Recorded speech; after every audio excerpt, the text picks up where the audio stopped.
Hey YouTube, welcome to a new video. I'm Philip Jacob and you're watching Metal Beans. On today's video, we are going to be seeing the review on the MG Gloucester. So the name Gloucester means bold. It is actually named after a British jet engine, which is a prototype. And so that is the name of this car. So let's go in detail about this car's review. While checking the exterior characteristics of the car comes with full LED headlamps. They can also do the cornering for you. And while checking out the grills, you get a octagonal shaped grill, which is pretty huge. It gives a very good stance when you look from front. It has this kind of brushed aluminum finishing on it.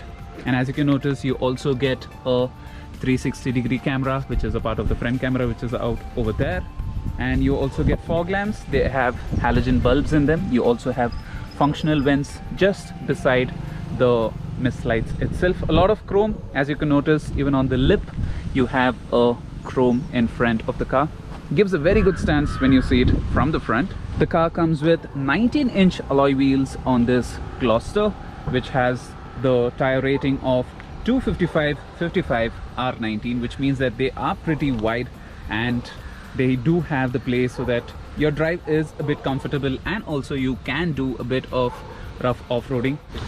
And while checking the side profile of the car, as you can notice, you also have these sensors on the sides, which means that this car comes with 360-degree camera and 360-degree sensors too. And while coming to the front quarter panel, you have this chrome finishing out over here with a badging written as Brit Dynamic.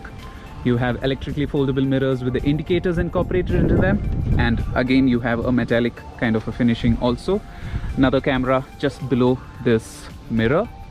And as you can notice, as per MG, this lining is representing a wave. That is how they were inspired with the design. And for easy entry and exit, you also have a footboard. The car is pretty huge, so getting in and getting out is much more easier with this footboard out over here. You also get the roof rails, which are in the chrome finishing. While checking out the rear, you get the tail lamps, which has a design inside. As per MG, again, the design is inspired by a racetrack. And you have the four-wheel drive badging. You get the internet inside badging and a huge Gloucester written on the rear, and the MG logo too. You get the rear wiper blades. You get twin barrel exhaust pipes, which are both functional and have a diffuser kind of a design too. And while checking out the boot, you have a functional kick action through which the door opens and you find the space at the rear. It's not much, but then as this car has the 7th row seats too, there is a little bit of compromise on the seats, but yes, you can fold down the seats and make it more roomier out over here. You get a 12-volt charging point, you get some hooks over here and light, which is pretty convenient at the rear. And while checking out the engine, the Gloucester comes in two engine options. One is the 2-liter turbo and the 2-liter twin turbo. The 2-liter twin turbo produces 218 PS and 480 Newton meters of torque, whereas the turbo produces 163 PS and 218 Newton meters of torque. So right now we are seated inside the MG Gloucester's driving seat, and as you can notice, I have a beautiful steering wheel which has multifunctions on them. Left hand side I have the controls for the speed limiter and the cruise control, whereas on the right hand side I have the controls for the media and voice recognition too. I have paddle shifters on the steering wheel, left hand side for downshift and right hand side for upshift. There are two stalks on either sides. Left hand side is for the wiper system and the right is for the lighting system. I have an instrument cluster which is 20.32 centimeters and it is completely digital, whereas on the extreme left I have the speedometer and on the extreme right I have the tachometer. The instrument cluster in the middle, the digital display, gives various other informations too. The main display is a 31.2 centimeter touchscreen system, and to control that is by using the touch system out over here or the controls on the steering wheel. We do not have a system over here through which you can control this main screen out over here. You have Apple CarPlay and Android Auto. You will have to be carrying your cable for that. And further down I have the controls for the air conditioning. Further down I have this small opening through which I have a wireless charging pad, a 12-volt charging point, a USB port too. Further down I have the controls for the gear shifter. Left hand side I have the controls for the seat ventilation and heating, whereas on the right hand side I have the controls for the driver assistance systems. And you have the electric parking brake, auto hold feature, and you have different driving modes in which you have 7 4-wheel drive driving modes on the whole, through which, depending upon how the platform is, you can change the driving mode and you can do your off-roading. Further down, I have 2 cup holders and an armrest in which when I open, I have a very deep space, which is pretty practical out over here. The car comes with 64 ambient lights on the whole and a lot of leather wrapped around.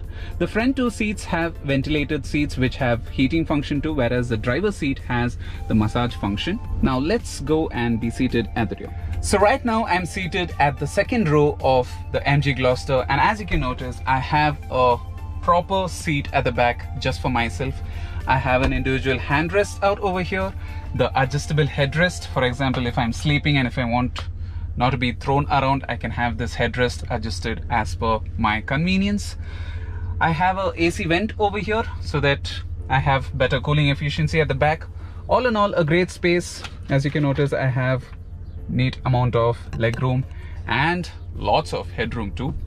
So let's go to the rear and see how the third row seats are. So right now I'm seated in the third seat, and as you can notice, I have decent amount of legroom, but my knees are a little upright.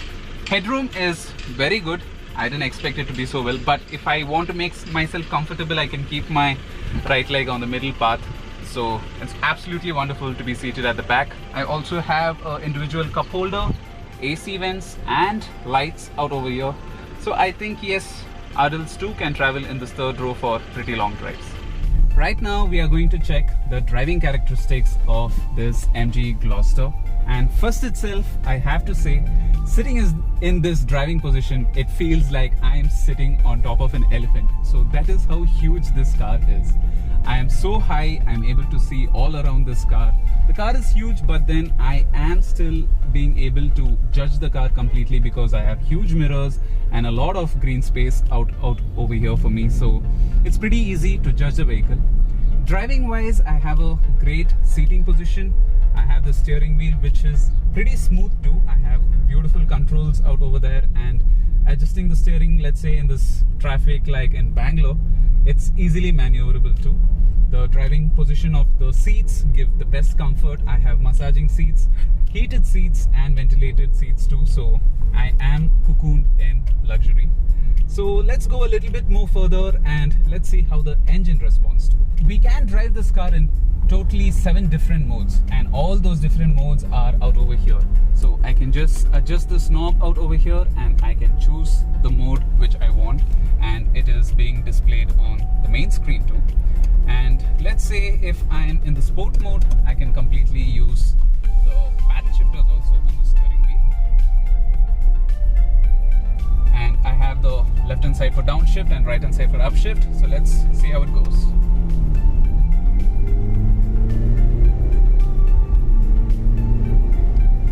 So right now we've got a free stretch of road. So let's see how it acts in sport mode. We have kept it in sport mode and I'm just going to launch the car.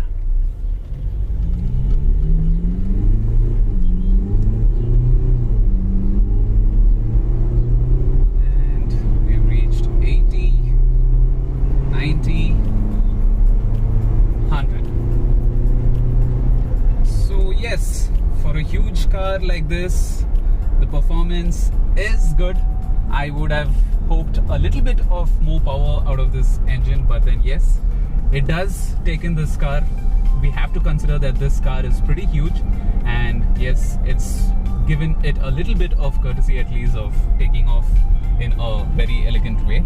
Apart from that, driving it in normal traffic conditions and let's say in highways, it is very smooth. It's not stressful at all. I have a beautiful view. The bonnet is visible for me and the rear windows also give me a great image. All in all, a great space to be driven in. So that's it from me guys on the MG Gloucester. I hope you guys like the review. Please do like, share and subscribe to my channel. I'll see you guys later in another video with another car. Until then, goodbye.